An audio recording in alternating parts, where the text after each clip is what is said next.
So this isn't the usual type of video I make. Usually I'm going to the stadium to record a matchday vlog, or I'm sitting here with the setup, setting up for a YouTube video. But today I think it's a bit of a more serious one. Today I'm going to be talking about the troubles and what has happened over the last 24 hours with the Legia Warsaw fans, them coming to Villa Park, them beating up the police, and them basically just causing loads and loads of trouble. And I'm going to give you my opinion, my thoughts, and I'm going to tell you guys pretty much what's happened and what I know has happened so far. Obviously, going into these European competitions, you already know that there's going to be trouble from these European fans, these crazy fans that really, love football and are a lot more passionate probably than the English fans.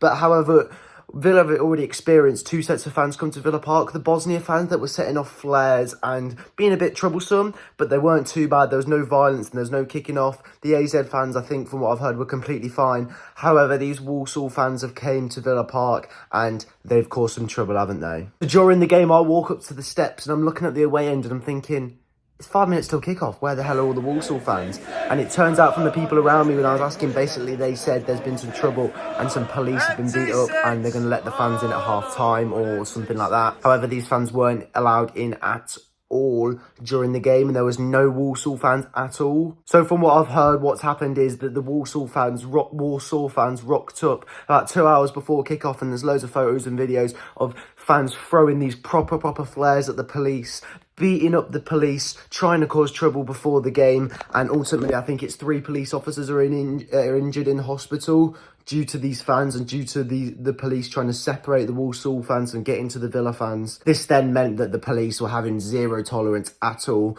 Then they didn't let the fans into the ground. They kept them all in one area, and Villa actually gave Walsall 1,700 tickets, and the police and UEFA said, they're only having 1,000 because they know how bad they actually are in the first place. Another big issue that came is that there was over 3,000 Walsall fans came from Poland and gathered, despite only being given an allocation of, I think it's between 890 and 1,000 tickets. So only, less than half of them fans were going to be allowed in, yet all them fans came over anyway. And that happens in football, fans come over, but these fans are expecting to be let in. These fans are expecting to be given tickets. These fans are expected to be given extra allocation. And these fans, from what I've heard and what I've read, were fuming that Villa weren't letting them in, which is just bizarre. Why would you go to a game expecting a ticket? 3,000 fans, when Villa and the UEFA specifically said there's only just under 1,000 fans allowed in. So these fans were fuming, and basically, from what I've heard, what happened is the Walsall fans said, if you're not going to let all 3,000 fans of these in, none of us are coming in. And the Villa place said, go on then. And not a single Walsall fan went into the ground, and they all had to stay outside in the car park. So these fans that travelled a long way from Poland didn't even get to watch the game. And about 20 minutes in, just after Villa scored, I was in the Holte end. I saw some fans run towards the Holte end. From where I was a bit far away. I saw all the fans standing there, giving it some stick, giving it the big un. But I saw a couple bottles and something being thrown. But from where I could sit, I couldn't really see it. However, obviously there's videos online now of Walsall fans throwing things in the Holte end. The Villa fans throwing them back. And the Walsall fans are picking up what they can, glass bottles, and throwing them into the Holte end. Which again, isn't really the best thing to do, really. It's not exactly appropriate. And originally I'm thinking, did the police treat the Walsall fans right? Do they have a right to be angry? Do they have a right to be fuming? And then you look at their reputation, they've done this before. Last season they came to Leicester, set a load of flares off inside the stadium, and then jumped the police halfway through the game. They decided to beat the police up during the game, and they also got a pretty bad reputation in Poland, from what I've heard speaking to some Polish fans, that they're kind of like the Millwall of Poland. And they've got a bad reputation in general. This one Walsall fan, when I was in the car, was talking about, Villa treating us badly, treating us wrong, these police locking us up in a car park, not letting us go into the stadium. And then whoever it is on TalkSport said, so did you have a ticket?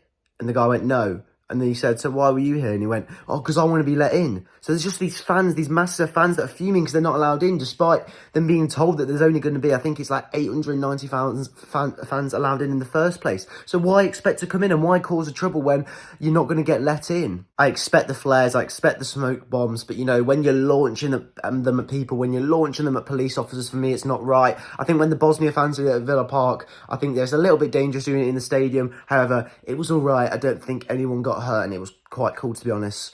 But throwing them at people, injuring police officers, you could blind someone with one of them, throwing them in the eye. And for me, it was just a bit ultra-like. We won anyway in the game, and the main thing is that Walsall fans, none of them were let into the ground, and the reason is really, in general, because of their behaviour at the start of the game, 2 hours before kickoff, beating up police, trashing Villa Park, doing whatever they were doing, basically coming to cause a fight, basically, and turning up in these mass numbers when they're not even going to get into the stadium, for me, is a little bit ridiculous, and moaning about not getting into the stadium is a little bit ridiculous. I know you've got to expect it with these European fans, but, you know, it took a lot of people by surprise. It's a very main talking point. I heard a lot about it after the game. As soon as I left the game, I'm seeing videos and photos, so I thought I'd come here and quickly do a vlog and summarise what I know. And yeah, that's about it. From what I've heard as well, Villa fans were treated a bit not great over in Walsall. Apparently when they got to the airport, they were taken straight to one bar, straight to one game. We're not allowed out after 2 hours before kick-off, and apparently the police were treating them like crap. And